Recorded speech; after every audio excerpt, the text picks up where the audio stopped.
Hello बच्चों, आज हम स्टार्ट करने वाले हैं मोल कॉन्सेप्ट। और मोल कॉन्सेप्ट फिजिकल केमिस्ट्री का सबसे इम्पोर्टेंट चैप्टर है और सबसे बेसिक चैप्टर है, सबसे इजी चैप्टर है ना। कुछ लोग इस चैप्टर को बहुत ही डिफ़िकल्ट ले लेते हैं, लेकिन ये इतना डिफ़िकल्ट है नहीं। और इसलिए डिफ़िकल्ट लोगों को लगता है क्योंकि मोल कॉन्सेप्ट अच्छे से आता नहीं है। और बाकी जब फिजिकल केमिस्ट्री के बाकी चैप्टर जब पढ़ने के लिए जब स्टार्ट करते हैं तब वो फंस जाते हैं, क्योंकि उसे मोल कॉन्सेप्ट अच्छे से आते नहीं है। ठीक है, तो इसलिए हम अच्छे से मोल कॉन्सेप्ट पढ़ेंगे और आगे भी जितने भी फिजिकल केमिस्ट्री के जितने भी चैप्टर आएंगे सारे चैप्टर अच्छे से हम करेंगे। ठीक है, चलो आज स्टार्ट करते हैं। सबसे पहले हम मोल्स के बारे में, ठीक है, किसके बारे में बात करते हैं? मोल्स के बारे में। देखो मोल्स क्या है, तो मोल्स जिस तरह से आपके पास एक डजन होते हैं, क्या होता है? एक डजन हुए ना, तो डजन आपको समझ में आता है। इसी तरह से एक मोल है। डजन मीन्स जैसे ही कोई इंसान बोलता है कि 1 डजन, जैसे ही क्या बोलता है 1 डजन, आपके दिमाग माइंड में क्या चल जाता है? 12। कितने चल जाते हैं? 12। उसी तरह से केमिस्ट्री में बहुत ही छोटे छोटे पार्टिकल्स हैं, बहुत ही छोटे छोटे पार्टिकल्स जिसको एटम्स बोलते हैं, है ना। एटम्स क्या होता है कि जो स्मॉलेस्ट पार्टिकल है ना, और उसको डिविजिबल नहीं होते हैं ना। और लेकिन बाय द एटम्स को भी आप डिविजिबल कर सकते हो, उसको भी आप तोड़ सकते हैं। ठीक है, इलेक्ट्रॉन, प्रोटॉन, न्यूट्रॉन, फिर पॉजिट्रॉन वगैरह में। तो खैर उसकी बात हम बाद में करेंगे, है ना, जब हम एटॉमिक स्ट्रक्चर पढ़ेंगे तब। तो सीधा सिंपल सी बात है, मोल कॉन्सेप्ट क्या है, मोल क्या है आपके, कि ये भी एक तरह से जिस तरह से आपका डजन है ना, उसी तरह से आपके मोल भी एक पैरामीटर है जो कि क्या मेज़र करते हैं? पार्टिकल्स को मेज़र करते हैं। तो जिस तरह से 1 डजन के बारे में हम बात करते हैं, उसी तरह से आपका 1 मोल भी होता है। जिस तरह से 1 डजन का कुछ वैल्यू होता है, उसी तरह से 1 मोल का भी वैल्यू होता है। क्लियर? ये चीज़ समझ में आया कि 1 मोल, 1 डजन बोल रहे तो 12 हो गया, और 1 मोल बोल देंगे तो इसकी वैल्यू होती है क्या? 6। इसकी वैल्यू, एक मिनट, है ना, इसकी वैल्यू क्या आती है? 1 मोल इक्वल्स टू होता है आपका 6.022 इंटू 10⁻22 पार्टिकल्स, है ना। यहाँ साइड में लिख देता हूँ पार्टिकल्स। मीन्स कहने का मतलब है कि अगर मैं 1 मोल बोलूँगा तो आपको समझ में आना चाहिए कि 6.022 इंटू 10⁻22 पार्टिकल्स के बारे में बोल रहा है। अगर मैं बोल रहा हूँ कि 1 मोल बनाना, क्या बोल रहा हूँ? 1 मोल बनाना बोल रहा हूँ, इसका मतलब ये है कि 6.022 इंटू 10⁻22 बनाना। मैं बोलूँगा कि 1 डजन बनाना दो, आप तो 12 बनाना देंगे। हम बोलेंगे कि 1 मोल बनाना दो, तो आप कितने बनाना देंगे? 6.022 इंटू 10⁻22 बनाना देंगे। क्लियर है? तो इसके आप डेफिनेशन क्या होते हैं? 1 mole is the amount of substance that contains 6.022 या 6.022 into 10⁻23 particles, and this number is known as Avogadro's number. Clear? ठीक है, चलो। तो यहाँ से देखो, हमने कभी कभी बुक्स में हर जगह क्या है आपका 6.022 इंटू 10⁻23 पार्टिकल्स। मैं यहाँ पे 6.023 इंटू 10⁻23 पार्टिकल्स लेके चल रहा हूँ। यहाँ पे 3 लेके चल रहा हूँ क्योंकि हमें कभी कभी हम क्या हो जाता है, कंफ्यूज हो जाता है। बहुत सारे वैल्यूज़ आ जाते हैं जिसकी वजह से हम कंफ्यूज हो जाते हैं। तो इसलिए हम यहाँ पे 2 के जगह पे नहीं, हम 2 नहीं लेके हम 2-3 लेके चलते हैं। ठीक है, तो आप कहीं भी देखें, यहाँ पे देखें और कहीं और किसी और बुक में देख लेंगे 6.022, तो इसमें आपको कंफ्यूज नहीं हो रहा, 6.022 ही होते हैं। ठीक है, and this number is known as Avogadro's number, जिसको एवोगाड्रोस नंबर को क्या बोलते हैं? Na। मीन्स अगर मैं 1 मोल बोल रहा हूँ और 1 एवोगाड्रो नंबर बोल रहा हूँ तो दोनों ही की वैल्यू आपका क्या है? सेम है, 6.023 इंटू 10⁻23 पार्टिकल्स। ठीक है, अब देखो 1 मोल इक्वल्स टू क्या हो गया आपका? 6.023 इंटू 10⁻23 पार्टिकल्स। अब देखो पार्टिकल्स आपके एटम्स हो सकते हैं, मोलिक्यूल्स हो सकता है, आयंस हो सकते हैं, इलेक्ट्रॉन हो सकता है, और प्रोटॉन, न्यूट्रॉन, पॉजिट्रॉन वगैरह जो भी आप लेना चाहें, आयन, सब चीज़ हो सकती है। ठीक है, तो पार्टिकल्स में ये सब चीज़ें हो सकती है। और जो हम यहाँ पे पार्टिकल्स, वो वाले पार्टिकल्स की बात कर रहे हैं जो पार्टिकल्स हम केमिस्ट्री में यूज़ करेंगे। क्लियर? क्या बात करें कि हम एटम्स की बात करेंगे, मोलिक्यूल्स की बात करेंगे, आयंस की बात करेंगे। तो आई थिंक आपको समझ में आ गया होगा कि मोल्स क्या है। क्लियर? चलो अब हम बात करते हैं मोल्स जो है। तो मोल्स, ये जो वैल्यू आया 6.023 इंटू 10⁻23, ये वैल्यू कहाँ से आया, वो चीज़ें हम बात करते हैं। ठीक है, चलो अब देखो यहाँ पे एक कोई किसी भी चीज़ को मेज़र करने के लिए एक क्या बोलते हैं, एक रेफरेंस पॉइंट लेते हैं ना। वो रेफरेंस पॉइंट, इसको मेज़र करने के लिए क्या लिया गया है? एक रेफरेंस पॉइंट है कार्बन C12। C12 क्या है कि C12 कार्बन के 3 आइसोटोप्स हैं, C12, C13 एंड C14। ठीक है।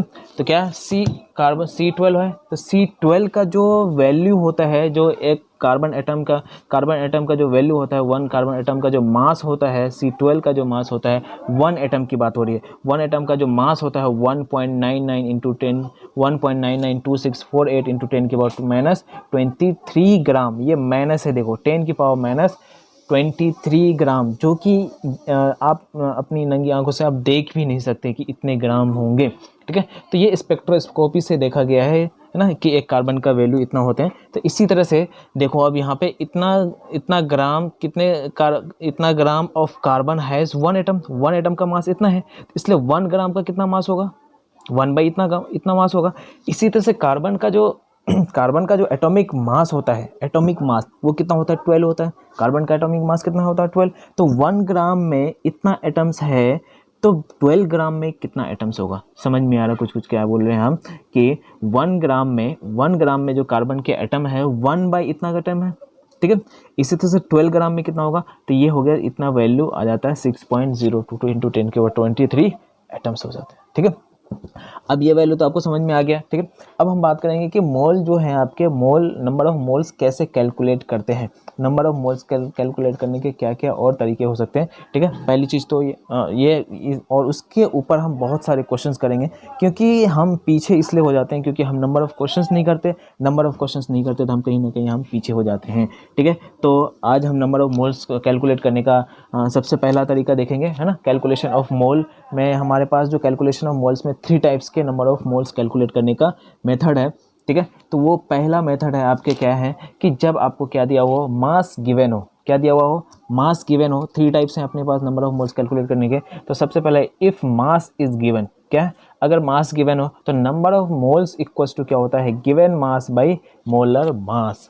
समझ में आ रहा है क्या, गिवन मास अगर आपको दे दिया गया कि 5 ग्राम में आपके किसी भी एलिमेंट के बारे में, है ना, 5 ग्राम अगर दे दिया, मान लो 5 ग्राम है ना, इस 5 ग्राम में आपसे बोला है कि हाइड्रोजन के कितने नंबर ऑफ मोल्स हैं, हाइड्रोजन के कितने नंबर ऑफ मोल्स हैं। तो 5 ग्राम आपका क्या है, गिवन मास, जो क्वेश्चन में आपको दिया हुआ रहेगा गिवन मास, एंड हाइड्रोजन का मोलर मास कितना होता है आपका 1। मैं आपको यहाँ पे बता दूँ कि जो अगर आपको अच्छे से नंबर ऑफ मोल सीखने हैं, मोल कॉन्सेप्ट सीखने हैं, तो आपको 30 एलिमेंट पीरियडिक टेबल में 30 एटॉमिक नंबर तक आपको जो एटॉमिक नंबर तक 30 तक हैं, उसके molar mass and atomic number दोनों ही आपको पूरा अच्छी तरीके से याद होने चाहिए।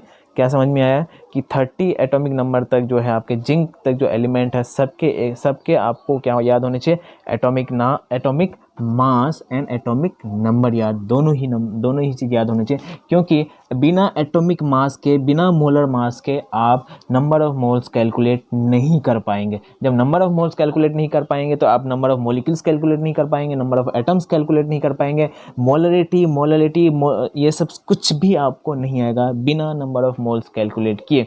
तो मैं आपको बहुत ही विनम्र तरीके से आपसे रिक्वेस्ट करता हूँ कि आपको मोल कॉन्सेप्ट अगर अच्छे से आने हैं तो आपको क्या याद होने चाहिए, मोलर मास आपको याद होना चाहिए, एटॉमिक नंबर भी याद होने चाहिए। ठीक है, कहाँ तक, 30 तक, हमारे सिलेबस में 30 तक, 30 से ज़्यादा आएंगे तो आपको क्वेश्चन में दे दिया होगा। ठीक है, चलो अब आपको फॉर्मूला तो पता चल गया, नंबर ऑफ मोल्स क्या होता है, given mass by molar mass. तो यहाँ पे एक चीज़ और मैं आपको बताना चाहूँ, molar mass and atomic mass में क्या डिफरेंस है। तो देखो, molar mass and atomic mass में क्या डिफरेंस है। जैसे एटम्स की बात हो रही है तो एटॉमिक मास होगा, ठीक है, एटम्स की बात हो रही है तो एटम्स की बात हो रही है तो क्या होगा आपका, एटॉमिक मास होगा। अब देखो यहाँ पे एटम्स एंड कभी कभार हम क्या कहते हैं, मॉलिक्यूल्स में हम डिफरेंस नहीं कर पाते हैं। ठीक है, एटम्स एंड मॉलिक्यूल्स में डिफरेंस नहीं कर पाते हैं। देखो यहाँ पे जैसे हमारे पास एलिमेंट है, जैसे मान लो आपके पास ऑक्सीजन O ओनली एलिमेंट है। ठीक है, क्या है आपके पास, O ओनली एलिमेंट है, एंड दूसरा हमारे पास एक एलिमेंट है क्या, O2। ठीक है, O2 एंड O। अब ये O2 एंड O में क्या डिफरेंसेस है, ये देखो कि O2 आपका क्या है, मॉलिक्यूल्स है, और O क्या है आपका, ऑक्सीजन। दोनों ही आपका ऑक्सीजन, लेकिन ये ऑक्सीजन क्या है आपका, ऑक्सीजन एटम है, और ये ऑक्सीजन मॉलिक्यूल्स है। अब देखो, ऑक्सीजन एटम में सिर्फ ओनली 1 एटम होंगे, लेकिन आपके जब मॉलिक्यूल्स बोला जाता है ना, तो मोर देन 1 एटम या combination of atom is called क्या होता है, मॉलिक्यूल्स होते हैं। नहीं समझ में आएगा हम क्या बोले, combination of atom is called molecules. जैसे मैं बात करूँ, जैसे आपका Cl2, ठीक है, क्या है Cl2, एक आपका क्या है Cl। आपने कभी भी Cl2 देखा होगा, Cl नहीं देखा होगा। तो Cl2 हमेशा किस में होता है आपका, मॉलिक्यूल्स में होते हैं, और एक Cl क्या है आपका Cl। अगर सिंगल Cl एटम की बात करेगा तो ये कहीं ना कहीं आपको क्लोरीन एटम बोलेगा, तो क्लोरीन एटम बोलेगा तो आप Cl यूज़ करेंगे, ठीक। जैसे ऑक्सीजन एटम बोलेगा तो ऑक्सीजन ओनली O की बात होगी, एंड ऑक्सीजन की बात हो रही है तो O2 की बात हो रही है। समझ में आ रहा है हम क्या बात कर रहे हैं, कि हम आपको बता रहे हैं कि एटम एंड मॉलिक्यूल्स में क्या डिफरेंस है। डिफरेंसेस ये हैं कि अगर आपको सिंगल एलिमेंट दिख जाए तो वो आपके एटम्स है। जैसे मैं बात कर रहा हूँ कि सोडियम की बात कर रहा हूँ, Na सोडियम, ये Na ये दो अलग नहीं है, सोडियम है ना, सोडियम एलिमेंट है, जिसका सिंबल आपका Na होता है, तो ये आपका क्या है एटम हो गए। जिस तरह से मैं बात करूँ Na2O, Na2 ये अब क्या हो गया, ये आपके मॉलिक्यूल्स हैं, ये आपके क्या है कंपाउंड्स हैं, ठीक है। चलो जैसे मैं बात कर लूँ, जैसे आपके पास आ जाएं और जैसे मान लो H2 के हाइड्रोजन की बात हो रही है, तो हाइड्रोजन H2 की बात हो रही है, तो हाइड्रोजन ये अगर सिर्फ ओनली हाइड्रोजन बोल रहा है इसका मतलब है कि ये H2 की बात कर रहा है, मॉलिक्यूल्स की बात कर रहा है। अगर हाइड्रोजन एटम की बात करेगा तो इसका मतलब हाइड्रोजन ओनली H होगा। क्लियर है। चलो अब जब ये H है, ये H क्या है आपका एटम्स है, और H2 आपका क्या है मॉलिक्यूल्स है, तो हाइड्रोजन एटम का जो मास होगा वो क्या होगा आपका एटॉमिक मास होगा, एंड यहीं पे H2 का जो मास होगा ये क्या होगा आपका मोलिकुलर मास होगा, क्योंकि ये मॉलिक्यूल्स के फॉर्म में है इसलिए ये मोलिकुलर मास होगा, ठीक है। चलो समझ में आया कि हम क्या बोल रहे हैं, कि जो एटॉमिक मास सिंगल एटम के जो मास होंगे वो एटॉमिक मास होगा, जो मींस जो मॉलिक्यूल्स के मास होंगे, जो कंपाउंड के मास होंगे वो मोलर मास होगा। क्लियर। चलो अब हम सबसे पहला क्वेश्चन करने जा रहे हैं, ठीक है। सबसे पहला क्वेश्चन जो आपका यहाँ पे फाइंड नंबर ऑफ मोल्स, क्या है आपका फाइंड नंबर ऑफ मोल्स, क्या है पहला question find number of moles है 12 ग्राम ऑफ H2, क्या है आपका 12 ग्राम ऑफ H2। तो बताइए 12 ग्राम ऑफ H2 में क्या होगा, number of moles equal to given mass by molar mass, तो 12 ग्राम है, 12 ग्राम बाई और मोलर मास क्या है आपका हाइड्रोजन H2 बोल रहा है तो 1 इंटू 2, ठीक है। 1 इंटू 2 कितना हो गया 2, तो क्या हो गया कि 12/2। अब ये क्या है आपका एलिमेंट पीरियोडिक टेबल में एटॉमिक मास है, तो एटॉमिक मास को लिखा था ग्राम पर मोल, तो यहाँ पे आपका ग्राम ग्राम कैंसिल हो जाएंगे, तो कितने मोल हो गए आपके 6 मोल हो गए, ठीक है। यहाँ पे एक चीज़ मैं आपको और बताना चाहूँगा, देखो यहाँ पे देखो एक चीज़ यहाँ पे आपको बताना चाहूँगा, जैसे आपके number of moles equal to क्या है आपका given mass by molar mass. अब देखो गिवन मास हमेशा किस में होगा आपका ग्राम में होगा, हमेशा किस में होगा आपका ग्राम में, ये कभी भी केजी में नहीं होगा, कभी भी मिलीग्राम में नहीं होगा, माइक्रोग्राम में नहीं होगा। अगर माइक्रोग्राम में दिया हुआ रहे, अगर मिलीग्राम में दिया रहे, तो आपको किस में चेंज करना है, आपको चेंज करना है ग्राम में चेंज करना है। और चेंज करने के लिए आपको पता है कि मिलीग्राम को किस में चेंज करने के लिए, ग्राम में चेंज करने के लिए क्या करते हैं 10⁻³ से मल्टीप्लाई करते हैं, ठीक है। 10⁻³ से मल्टीप्लाई करते हैं। इसी तरह से मान लो अगर केजी में दिया हुआ रहे, तो अगर ग्राम में चेंज करना है तो क्या करोगे, केजी से ग्राम में चेंज करने के लिए 10⁻³ से मल्टीप्लाई करते हैं, तब वो आपका क्या होता है ग्राम में हो जाता है। अगर ये माइक्रो की बात हो रही है तो 10⁻⁶। क्लियर है। समझ में आया कि क्या नंबर ऑफ मोल्स को अगर आपको कैलकुलेट करना है तो गिवन मास बाई मोलर मास लिखना है, पहला टाइप है, तो गिवन मास हमेशा क्या हो किस में होगा आपका ग्राम में ही होगा, ठीक है। चलो अब हम आगे नेक्स्ट क्वेश्चन करते हैं। चलो तो यहाँ पे नेक्स्ट क्वेश्चन है आपका 12 ग्राम ऑफ H। देखो यहाँ पे H2 नहीं लिया गया, क्या है ऊपर वाले क्वेश्चन में आपका क्या H2 था, तो इसका मोलर मास क्या हो गया होगा 2, लेकिन यहाँ पे ओनली H है, जिसका मोलर मास कितना, इसका एटॉमिक मास कितना हो जाएगा 1 हो जाएगा। तो गिवन मास कितना है आपका 12 गिवन मास है, तो 12/1, तो नंबर ऑफ मोल्स कितना हो गया आपका 12 नंबर ऑफ मोल्स हो गए। क्लियर है, ठीक है, 12 नंबर ऑफ मोल्स हो गए। चलो नेक्स्ट थर्ड नंबर क्वेश्चन पे हम चलते हैं। तो थर्ड नंबर जो क्वेश्चन है आपका यहाँ देखिए 4 ग्राम ऑफ हीलियम, क्या है आपका 4 ग्राम ऑफ हीलियम, तो 4 ग्राम है कि नंबर ऑफ मोल्स क्या होता है आपका नंबर ऑफ मोल्स को जो गिवन मास, तो 4 ग्राम बाय हीलियम। अब बताओ हीलियम के आपको मोलर मास नहीं पता होंगे तो आप कैसे करेंगे, तो हीलियम का मोलर मास कितना होता है 4, तो 4/4 कितना हो गया आपका 1। तो यहाँ से आपको क्या है नंबर ऑफ मोल्स आ गया, कितना आपका नंबर ऑफ मोल्स 1 हो गए। चलो फोर्थ नंबर क्वेश्चन में देखिए, fourth number 13.2 gram of CO2। तो CO2 का सबसे पहले आप है ना सीधा अगर कोई भी कंपाउंड दिया रहे, मॉलिक्यूल्स दिया रहे, उसका आप मोलर मास कैलकुलेट करिए। तो मोलर मास देखिए यहाँ पे CO2 का मोलर मास। अब बताओ कार्बन का CO2 का मोलर मास कैलकुलेट करना है, तो बताओ सबसे पहले आप कार्बन का मोलर मास कितना होता है 12, कार्बन का मोलर मास 12, और ऑक्सीजन का कितना होता है 16 होता है, कितना होता है, और एटॉमिक नंबर कितना होता है आपका 8 होता है। तो 16 मोलर मास हो गए, और ऑक्सीजन कितने हैं आपके 2 ऑक्सीजन है, ठीक है। तो यहाँ पे क्या हो जाएगा 12 + 16 × 2 कितना हो गया आपका 32, तो 32 + 12 कितना हो गया आपका 44। तो कार्बन डाइऑक्साइड का मोलर मास कितना हो गया 44, टेंशन लेने की ज़रूरत नहीं, आपको 44 इतने नंबर ऑफ क्वेश्चन कराऊंगा कि आपको पूरा रटा हुआ ही हो जाएगा 44, है ना। तो कार्बन डाइऑक्साइड का मोलर मास आपका कितना हो गया 44। अब बताइए कि नंबर ऑफ मोल्स कैलकुलेट करना है तो गिवन मास भाई मोलर मास कैलकुलेट करना है, तो गिवन मास आपका क्या 13.2 बाय 44। तो देखिए यहाँ पे नंबर ऑफ मोल्स हो गया, तो नंबर ऑफ मोल्स यहाँ पे आप सिंप्लीफाई कर लीजिए, आपका क्या है डेसिमल हटाएंगे तो नीचे क्या आएगा 10, तो 10 हो जाएगा। तो यहाँ पे 44 कितने टाइम कैंसिल हो रहा है 3 टाइम्स कैंसिल हो रहे हैं, तो आपका 3 बाई क्या होगा आपका 10, तो क्या 0.3 आपका क्या होगा नंबर ऑफ मोल्स हो गए। क्लियर है। चलो नेक्स्ट क्वेश्चन देखिए क्या है 5 नंबर क्वेश्चन में। देखिए 5 नंबर क्वेश्चन में क्या है 180 gram of urea, 180 gram of urea में नंबर ऑफ मोल्स ही कैलकुलेट करने हैं। अब यूरिया का देखो H2NCONH2 फॉर्मूले होते हैं, ठीक है। तो इसका सबसे पहले हम क्या निकाल लेंगे मोलर मास, तो हाइड्रोजन का मोलर मास 1 इंटू कितने हाइड्रोजन है 2 प्लस नाइट्रोजन का कितना होता है 14 प्लस, ठीक है। उसके बाद क्या है कार्बन का कितना होता है 12, ऑक्सीजन का कितना होता है 16 प्लस, अब देखो नाइट्रोजन का कितना हो गया 14 प्लस हाइड्रोजन का 1 इंटू 2, ठीक है। तो कैलकुलेट कीजिए 2 प्लस 14 प्लस 12 कितना हो गया 60, 14 प्लस 12 कितना हो गया 26 प्लस 16 प्लस 14 कितना हो गया आपका 40 प्लस 2, ठीक है। तो इसको प्लस करिए कितना हो जाएगा आपका बताइए कि ये हो गया आपका 66 प्लस 4 कितना हो गया, ये कहीं ना कहीं मिस्टेक हो रहा है। अच्छा यहाँ पे देखिए मिस्टेक हो रहा है 12 प्लस 16 सॉरी 14 प्लस 16 कितना हो गया आपका 30, तो 30 प्लस 2 प्लस 26 प्लस 30 प्लस 2, तो 2 प्लस 2 4, 4 प्लस 26 कितना हो गया 30, 30 प्लस 30 कितना हो गया आपका मोलर मास कितना हो गया, यूरिया का मोलर मास कितना हो गया आपका 60। तो मोलर मास जैसे ही 60 हो गया तो अब तो आपको नंबर ऑफ मोल्स निकालने में कोई दिक्कत नहीं होगी। तो नंबर ऑफ मोल्स कैलकुलेट यहाँ से कीजिए, नंबर ऑफ मोल्स क्या होगा given mass by molar mass, तो गिवन मास कितना है 180 दिया हुआ है, तो मोलर मास आपका कितना 60 है। तो बताइए कि नंबर ऑफ मोल्स कैसे कैलकुलेट करेंगे 180 बाई 60, तो कितने टाइम्स हो गया आपका 3 टाइम्स हो गया। तो नंबर ऑफ मोल्स क्या हो गया आपका 3। क्लियर है, नंबर ऑफ मोल्स क्या हो गया आपका यहाँ पे 3, तो यहाँ पे देख लीजिए, है ना। चलो नेक्स्ट क्वेश्चन हम करते हैं 6 नंबर क्वेश्चन में। देखिए तो कैलकुलेट नंबर ऑफ मोल्स में 6 नंबर क्वेश्चन देखिए।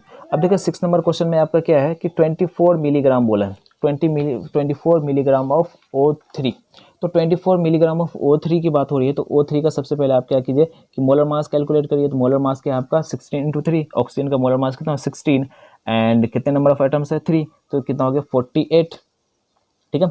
एंड अब देखो मैंने आपको क्या बताया था कि मोल्स के जब भी कैलकुलेट करेंगे तो ये हम कभी भी मिलीग्राम में या फिर हम केजी में नहीं रखें, हम किस में रखेंगे ग्राम में रखेंगे। तो 24 मिलीग्राम है तो 24 मिलीग्राम को ग्राम में चेंज करते हैं तो क्या करेंगे 10⁻³ से मल्टीप्लाई करते हैं, या फिर ऐसे बोल सकते हैं मिलीग्राम को ग्राम में चेंज करने के लिए क्या करेंगे कि उसको 1000 से डिवाइड करेंगे। तो या तो 24 डिवाइड बाई 1000 लिख लो या 24 इंटू 10⁻³ लिख लो। मीन्स कहने का मतलब है कि 1/1000 को आप क्या लिख सकते हैं 10⁻³, ठीक है। 1000 को आपको क्या लिख सकते हैं 10⁻3, तो 1/10⁻³ को क्या लिख सकते हैं -3 लिख सकते हैं। ये चीज़ तो आपको आता है ना 1/a इक्वल्स टू a⁻1 लिख सकते हैं, ठीक है। बस वही चीज़ है यहाँ पे, ठीक है।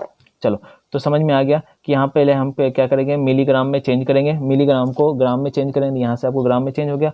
अब नंबर ऑफ मोल्स कैलकुलेट करना है तो given mass by molar mass, तो गिवन मास क्या है 24 इंटू 10⁻³ एंड 48, तो थ्रू 24 इंटू 10⁻³ बाय 48, तो यहाँ से कितने टाइम्स कैंसिल हो गया 2 टाइम्स कैंसिल हो गए, तो 1/2 क्या हो गया आपका 1/2 इंटू 10⁻³ तो क्या हो गया 0.5 इंटू 10⁻³ अगर आपको पॉइंट में नहीं लिखने हैं तो 0.5 को आप क्या लिख लिए 5 इंटू 10⁻1 इंटू 10⁻³ तो यहाँ से क्या होगा 5 into 10⁻⁴ answer number of moles आ गए। क्लियर है। चलो वन मोर क्वेश्चन करते हैं, ठीक है। आई थिंक आपको नंबर ऑफ मोल्स कैलकुलेट करना आ रहा होगा, तो ठीक है। चलो नेक्स्ट स्टार्ट करते हैं। नेक्स्ट क्वेश्चन है आपका कैलकुलेट नंबर ऑफ मोल्स। तो देखो यहाँ पे कैलकुलेट नंबर ऑफ मोल्स में आपका कितना 1.6 kg गया है। जैसे 1.6 kg दिख जाए आपको सीधा सिंपल के कुछ नहीं करना है, आपको क्या करना है पहले चेंज करना है 1.6 इंटू 10⁻³ ग्राम हो गया सर, देखो है ना। हमें कुछ नहीं करना है, जैसे ग्राम और मिलीग्राम में ग्राम और केजी में दिखा, हमने सबसे पहले उसको चेंज करना है कि नहीं इसको पहले हम ग्राम में चेंज करें। अब देखो SO2 तो नंबर ऑफ मोल्स ही कैलकुलेट करना है तो SO2 का मोलर मास बताओ। सल्फर का मोलर मास होता है 32।